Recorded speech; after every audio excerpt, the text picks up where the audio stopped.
There's an incredible spot just outside Pattaya, very well known to aficionados of car racing. Go-kart racing too, just over there. It's called the Bira Circuit, named for a prince, a member of the royal family who decades ago made his name on the international car racing circuit. His name is celebrated here, the Bira Circuit.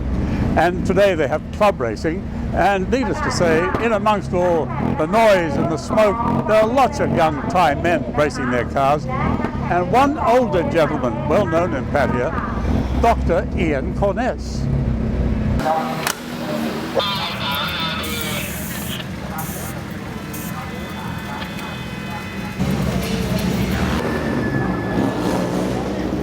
Well, here at the race circuit there's no shortage of young men racing cars, and then there's Dr. Iain Corness representing the rest of us who are somewhat more mature. You've been here for years, haven't you? Rod, welcome to the circuit. Well, thank you very much. Yes, I've been hanging around motorsport as a competitor for, this is my 50th year.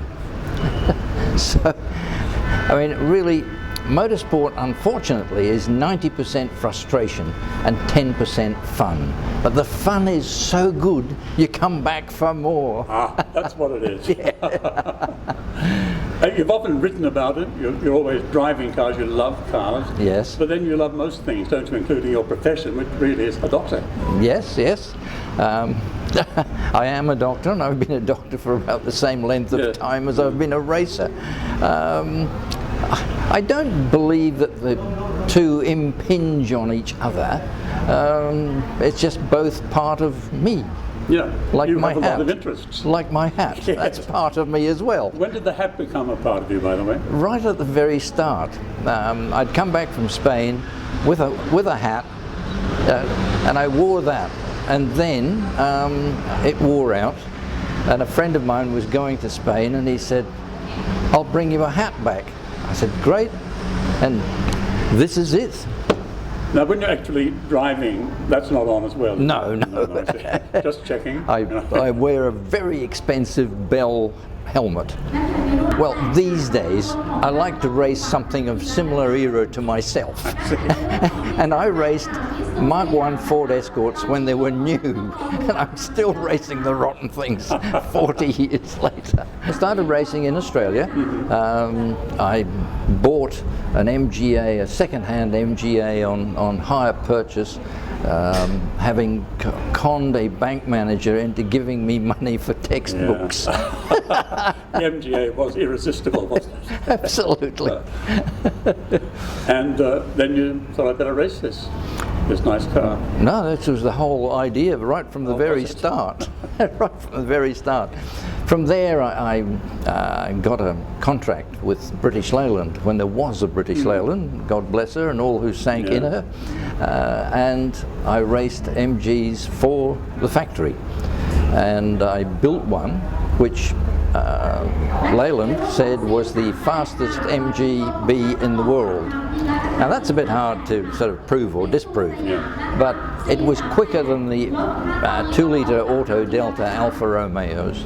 It was as quick as the 289 Mustangs. You know, it was a very quick motor car. So you'd moved up to the MGB, you were saying? Yes. By this time you were really hooked, obviously. I was really hooked when I was 11. Well, what is it about being a boy racer, do you think? I honestly don't know, Rod. But I saw my first motor race when I was 11, and my father regretted it thereafter, because that's all I wanted to do. Has it brought rewards? Yeah. Yes, I broke a finger. You get money. When I was driving for Leyland, you signed a big contract, and I got paid starting fees and all this sort of thing. But I mean, these days you get a plastic egg cup which is sort of silver plated. Yeah. I don't bother picking them up half the time. And during those Australian years, would you then leave the track and the next day be back in the surgery? Absolutely, absolutely. When I was racing in Sydney, for example, and I lived in Brisbane, when I was racing in Sydney, we would leave Sydney at the last race was over, and drive through the night back to Brisbane, so that 1,000 kilometres, so that I was there for to open the surgery on Monday morning. The first patient got short shrift, I tell you. I had sincerely hoped that my now 10-year-old son would be bursting to drive it. No, he's more interested in playing with his iPad. Oh, well, isn't everyone, yeah? Yes, yeah. And my daughter, well, she's 11, and she's going on 17, and it's makeup and lipstick and all that sort of thing. Not in the slightest interested in getting her hands dirty. And this wonderful little car, where did you come across it in the first place? Okay, not far away from here. There's a young fella had 2 or 3 sitting in his yard, and I sort of got to know him and said, "What's happening with it?" And he said, "Well, it's for sale." So I approached a sponsor and said, "Yeah, I'd like to go racing with this car. Are you interested?" And he said, "Yeah, all right, let's do it." And that was probably 5 years ago now, and we've continually upgraded it, and we've changed the engine, and so it goes on. But it is a little old car still, isn't it? Oh yes, yes, it's it's a 40, how old is it now? 42 years old. This shows in the bodywork starts to crack and things like this, but we repair it. Everything's repairable, including the driver. And do the sponsors still love you? Yes. They dare not go other way. And what kind of team do you need to keep it all on the track? All right, you need 2 mechanics, because one is not enough. He can't lift things on his own. So you need 2 mechanics, then you need a team manager to make sure that everything's heading in the right direction, and the driver itself. And that's skeleton crew, but it works. And no one questions the fact that you're getting on a little to be a driver? Well, you know, I get this, you're still driving at your age, and I say, why not? Is there some rule that says somebody over the age of 70 has to immediately shuffle off to a wooden box? No. All right, some days I know that I'm not 50, but okay, I can get around, I can do things, I can do everything. I still drive my race car, I love it. What more should I expect at my age?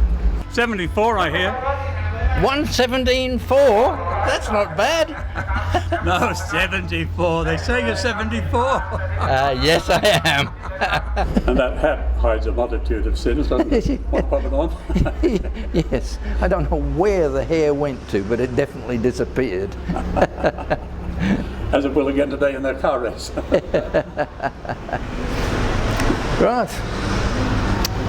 That's the one. That's the one. It's terrific. It's part of the look.